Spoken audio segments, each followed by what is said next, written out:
শিলচর মালুগ্রামের চর এলাকার অবহেলিত শিশুদের মধ্যে ক্রীড়া প্রতিযোগিতার আয়োজন করল Lions club of Silchar valley.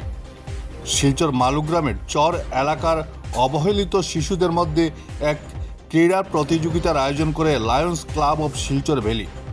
প্রায় 100 শিশু বিভিন্ন ক্রীড়া প্রতিযোগিতায় অংশ নেয়। প্রতিটি প্রতিযোগিতায় প্রথম, দ্বিতীয় এবং তৃতীয় স্থানাধিকারীদের মধ্যে পুরস্কার বিতরণ করা হয়। ক্লাবের পক্ষ থেকে উপস্থিত ছিলেন সভানেত্রী বন্দিতা ত্রিবেদী রায়, বিবেকানন্দ রায়, খায়রুল তালুকদার, সঞ্জীব রায় প্রমুখ। Bureau report, Barak vision.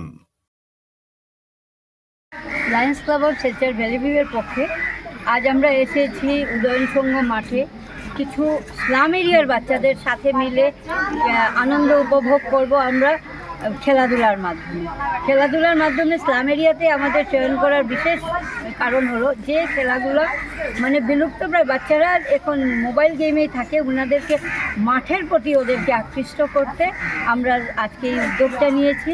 সেই উদ্যোগটা আমাদের লায়ন্স ক্লাবের দেওয়ার দ্বারা ওয়ান ডিস্ট্রিক্ট ওয়ান অ্যাক্টিভিটির অধীনে আসে, সেজন্য আজকে আমরা এই প্রকল্প